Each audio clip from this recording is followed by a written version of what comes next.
اسلام آباد پاکستان تحریک انصاف PTI نے قومی اسمبلی کے اسپیکر ایاز صادق کی جانب سے حکومت اور اپوزیشن کے درمیان مذاکرات کے لیے بلائی گئی چوتھی میٹنگ میں شرکت سے انکار کر دیا ہے۔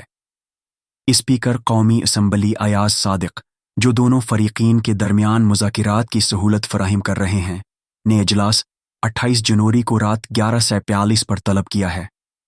حکومت کی مذاکراتی کمیٹی کے ترجمان سینیٹر عرفان صدیقی نے کہا کہ PTI کو مذاکراتی کمیٹی کے اجلاس میں مدعو کیا گیا ہے۔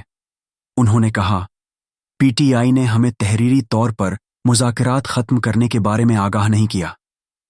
تاہم مزید کسی بھی مذاکراتی سیشن کا حصہ بننے سے انکار کرتے ہوئے PTI کے چیئرمین بیرسٹر گوہر علی خان نے صحافیوں کو بتایا کہ پارٹی 28 جنوری کو شیڈول چوتھے دور کے مذاکرات میں شرکت نہیں کرے گی۔ دوسری جانب پارلیمنٹ ہاؤس کے باہر میڈیا سے بات کرتے ہوئے سینیٹر صدیقی نے سابق حکمران جماعت کو جمعرات کے روز مذاکرات ختم کرنے کے اعلان پر تنقید کا نشانہ بنایا۔ انہوں نے کہا، ہم نے مذاکرات ختم نہیں کیے، لیکن جب ایک طرف اچانک مذاکرات ختم کر دیتی ہے تو ہم کس سے مذاکرات کریں؟ کیا ہم کمرے میں بیٹھ کر دیواروں سے بات کریں؟ انہوں نے مخالف فریق کی غیر یقینی صورتحال پر تنقید کرتے ہوئے کہا، مسئلہ یہ ہے کہ جیل کے دروازے کھلتے ہیں اور کوئی اچانک اعلان کر دیتا ہے بغیر مذاکراتی کمیٹی کو اطلاع دیے۔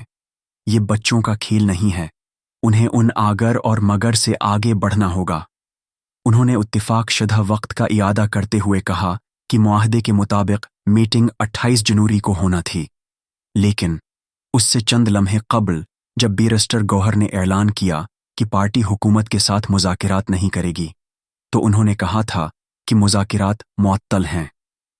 یہ ان کے ایک دن پہلے کے بیان سے مختلف تھا، جس میں انہوں نے PTI کے بانی عمران خان کا حوالہ دیتے ہوئے کہا تھا کہ مذاکرات ختم کر دیے گئے ہیں۔ اس سے قبل وزیر اعظم کے مشیر برائے عوامی اور سیاسی امور رانا ثناء اللہ نے کہا کہ مذاکرات ختم کرنے کی ذمہ داری حکومت پر نہیں ڈالی جا سکتی۔ انہوں نے جیو نیوز کے پروگرام جیو پاکستان میں بات کرتے ہوئے کہا، ہم نے مذاکرات کا آغاز کیا اور اب بھی جاری رکھنا چاہتے ہیں، لیکن مذاکرات کا ایک طریقہ ہوتا ہے۔ ہمیشہ ایسا ہوتا ہے کہ ایک فریق اپنے مطالبات کا چارٹر پیش کرتا ہے اور دوسرا اس کا جواب دیتا ہے، پھر مسائل کو فریم کر کے بات کی جاتی ہے۔ انہوں نے مزید کہا، جن سے یہ PTI امید لگا رہے ہیں وہ کسی سیاسی ایجنڈے پر بات نہیں کریں گے، جیسا کہ پہلے واضح کیا جا چکا ہے۔ اگر ان کے ذہن میں کوئی غلط فہمی ہے تو آنے والے دنوں میں یہ واضح ہو جائے گی۔